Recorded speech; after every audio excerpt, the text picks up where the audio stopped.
What was the experience of having your pilot being directed by Scorsese? I didn't believe it. I didn't think it was going to happen. I mean, I have the call sheet for the first day right there. I know the other call sheet is The Wolf of Wall Street, which is a movie I wrote that Martin Scorsese is directing. But that's the call sheet from day one. And it's got director Martin Scorsese, writer Terence Winter, and I'm like, this can't be me, Terence Winter, but it is.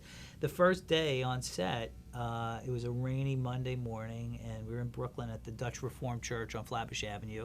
We shot a scene with a temperance meeting where Steve gives a speech to the temperance ladies, and I got there at 6 a.m., and Tim Van Patten and I were standing outside the set waiting, and a car pulls up, and Martin Scorsese gets out, and he walks up and says, "Okay, let's rehearse." And I looked at Tim, and I said, this is really happening. And he went, believe we were like little kids. We had prepped up until that point and spent hours of meetings with Marty. And for me, one of the most amazing things was Marty's got this screening room at his offices in the DGA building. It's a little mini movie theater, and we got to watch pretty much every mob movie ever made with Martin Scorsese in the room, giving live commentary. I mean, everything about the St. Valentine's Day Massacre, every movie about Al Capone. I mean, all these Warner Brothers, gangster films.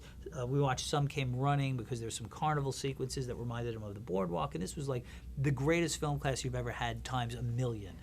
You're watching movies with Martin Scorsese, and he's talking while you're watching it. Oh, now this shot, and it's just amazing. It was just an incredible experience, and then to actually have him on the set directing something I wrote was just mind-blowing. What were some of the most important things that he brought to that pilot? I mean, he really created the whole look of the show. I mean, just the whole tone of it, the whole visual style, the lighting. I mean, just the whole, every aspect of it. I mean, just the look of it, the hair, the makeup, the again, the timing, the comic sensibility. I mean, it's all there. It's funny when Tim and I used to talk. We would say it was. We felt like in the 80s, the United States government had a standing offer to any Russian pilot: if you can deliver us a MiG, we'll give you $1 million.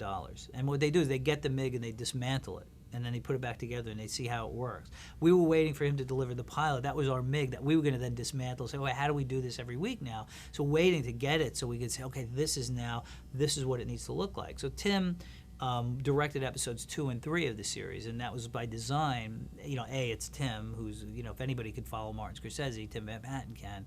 And we wanted to have a continuity, so we would have 3 hours of material. So the next director who came in, it'll be seamless. So Tim took it and then worked with our own DPs to say, okay, this is what we're trying to do here. And I think it's seamless. I mean, especially when you say you had the pilot, which had this huge budget, and now you're back into reality of the series budget, which is much less. But it looks incredible, and just did an incredible job. And he figured out how to build a MiG.